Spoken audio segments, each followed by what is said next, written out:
Okay, so welcome to another episode here on Sandybay Media. Make sure to give us a like and a follow. It helps the page out. We're back here with Peter Parthimos, founder and CEO of Futsal, and we're going to get some advice from the man himself about futsal clubs on how to prepare for futsal when we return, as well as clubs that aren't sure about returning. Welcome, Peter. Thank you for having me. Appreciate it. Awesome. So what advice would you give to clubs that aren't sure about coming back futsal next year or when we return? Yeah, look, the first question, I suppose, is when are we going to return? We're in Melbourne. We've seen the other states back playing futsal and outdoor. So it's a pretty difficult question to ask what advice I'd give them because of the time frame. I think at this stage, returning back to futsal will be something that everyone will be looking forward to, especially if you've played it before or you've been following Futsal Oz, because it's a type of sport that you can do without having to put a major effort into, but it also is the type of sport that if you do want to put that time and effort in it, you'll get rewards. I'd have to say that my only advice really would be is that to keep on backing up your club, follow it on social media, share, like. There's this sort of misconception about players. Players think that someone's got to market them. They don't understand that they have to market themselves, and they generally scoff at players that are really marketing themselves and putting themselves out there. But the actual truth is that those players are opening up opportunities for themselves. Mm-hmm. Even the biggest players in the world, their social media is run by them. No one's running the social media. The only time someone's running the social media is because they're paying someone to run their social media. It's not like someone's saying, "Oh yeah, you're a good guy. I'm going to come and you're Messi. I'm going to run your social media." It doesn't work that way. So I personally believe you have to use the tools you have, and you got to look at every situation as the glass is half full, not half empty. So by looking at it in a positive way, your club's putting a post out or your team's putting a post out, you need to support that. Comment, and the algorithms work only when you're commenting and liking, exactly, and getting involved full on in your social media. By getting involved in the social media posts, you're actually keeping that at the forefront of the page. Mm-hmm. By commenting, by sharing, by interacting with the post or the photo or the video what is being put out there. Yep. Someone's putting time and effort to do that because they want their club to last, because they want their team to last, because they want to come out of this stronger than before. It's a little thing to ask. You're scrolling past it, you're looking at it, and a lot of people scroll past and look at it and they think they're they're discreet. No one knows I'm looking. No one knows I'm posting. But the fact is, we all know that they're all stalkers. They're all watching. It's just crazy. It's laughable because you can tell that everyone's watching and everyone's looking. Because the back of the impressions are telling you. You're reaching 4,000, 5,000, 10,000 people. You're not getting 2,000. You're not getting 2,000 views out of nowhere. Yeah, you're getting all these views. You're getting all these reactions. The reach is huge, and then yet there's hardly any comments or hardly any likes. So the crazy misconception is that what are people going to think if I like that? Am I supporting? Everyone's trying to be politically correct. Exactly. And I think we've gotten into this sort of psychosis of what is everyone thinking, what I think. And then as you get older, you realise, when you're young, you think, oh, what are they thinking? I'm thinking. And then you get a little bit older, you get to my age where you realise no one gives a shit what you think anyway. Exactly. No one cares. No one even cares you exist. That's it. So it's crazy that people have that misconception. It is. And for me personally, I don't care. I actually put a post up and I like my own post. Yeah. And if I'm not liking my own post, why the hell am I putting it up? It's nuts. So what you find is a lot of people have got this, what is everyone thinking about me? But in front of you, they'll say, I don't give a shit what anyone thinks of me. Exactly. But the point of the matter is that if you want your club to survive, if you want your teams, your teammates, players you follow, if you want that to survive, you need to be active. That's it. You have to actually go in there, react, write a comment, as silly as it is, image, whatever emoji, whatever you want to call it, put it on there. Give the like. You're voting with your reactions. You are.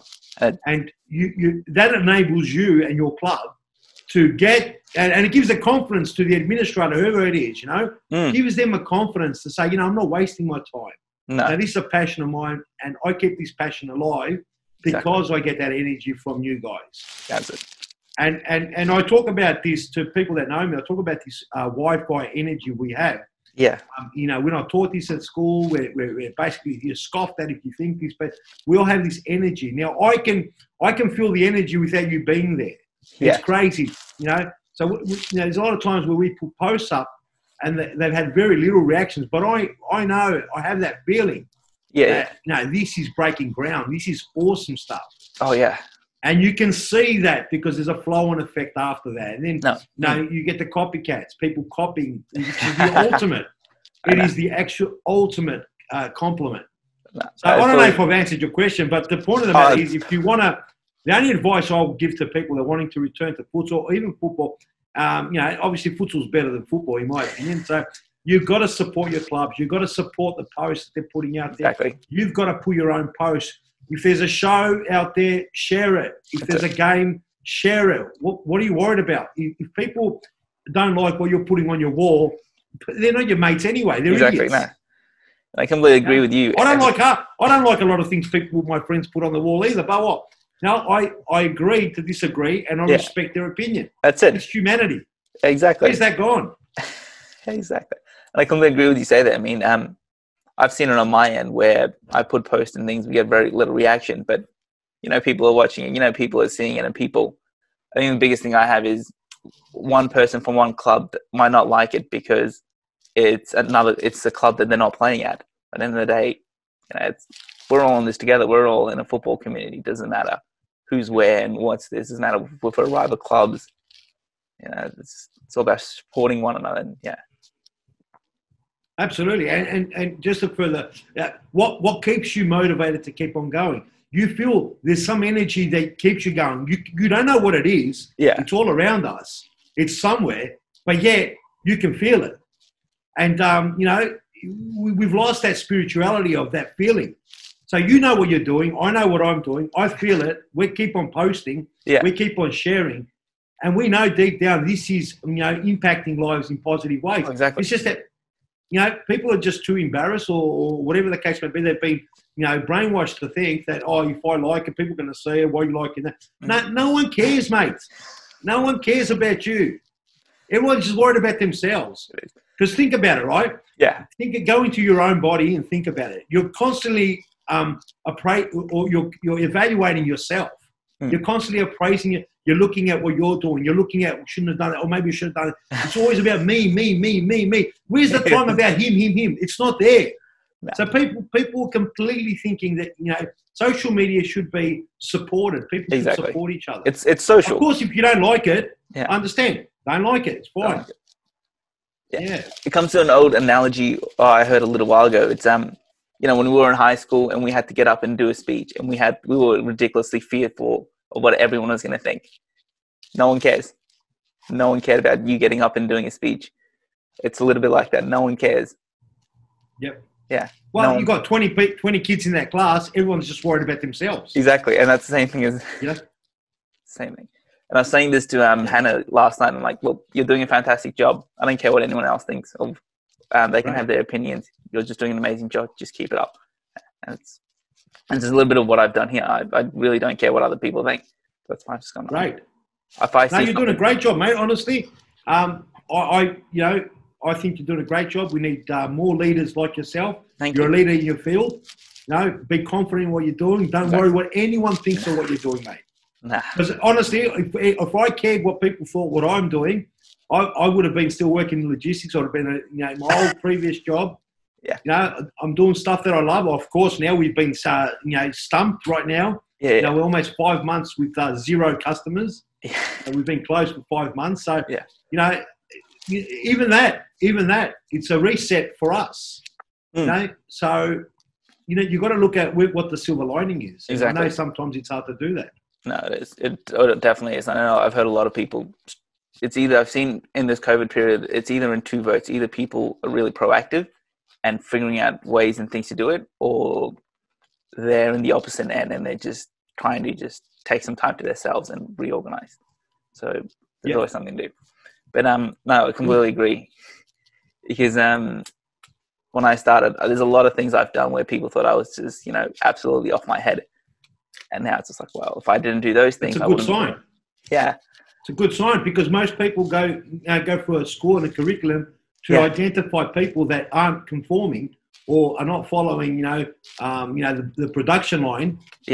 Something's wrong with them. Why are they thinking? But yet, once you succeed, everyone says, "Oh, that's what success looks like." Yeah. So when you get there, you just keep on going. Don't worry, you're not breaking any rules, mate.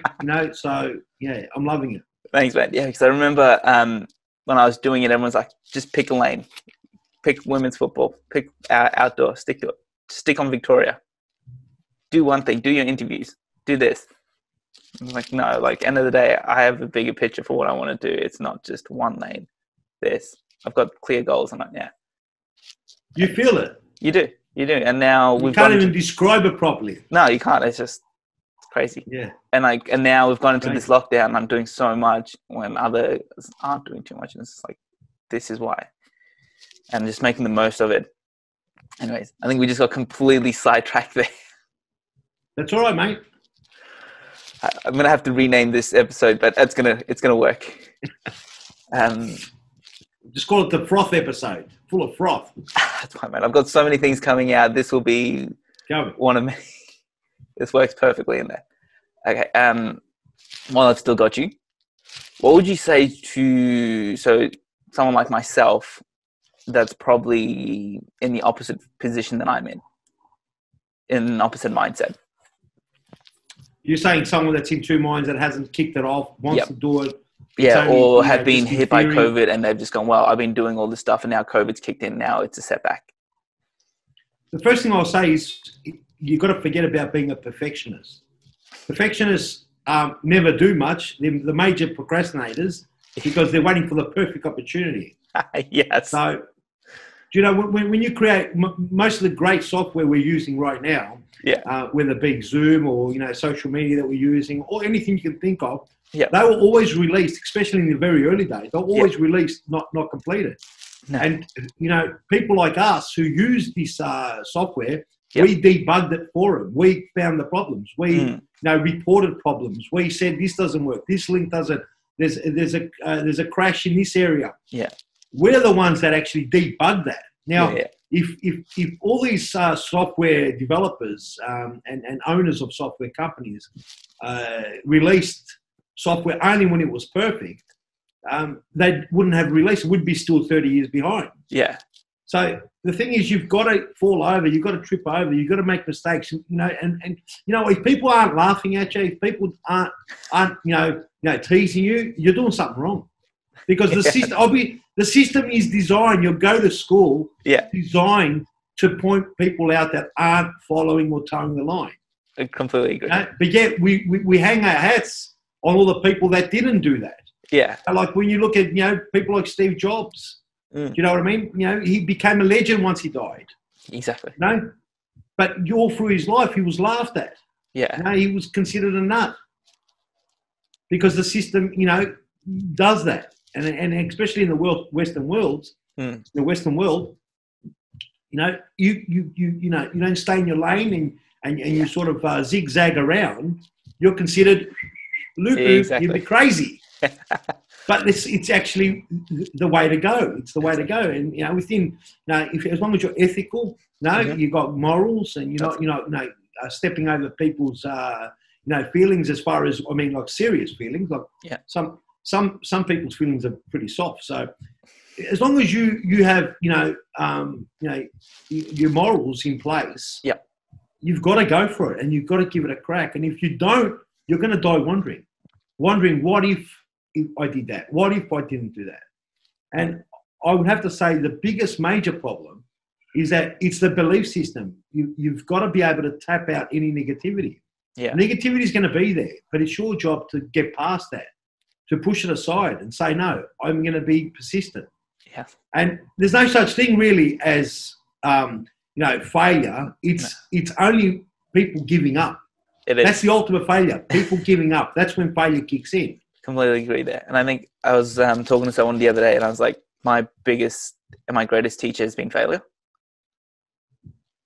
Yeah, that's been my greatest teacher. I don't think anything has taught me more than the times I failed. No history book, no uni course has taught me more than I failed. So, well, that's how we learn to walk, ride a bike. Exactly. But we look in our society, I know a lot of people in our society look at failure as, or I've got friends who are too afraid to do things because they're too afraid to fail. It's kind of, we've lost a lot of that these days.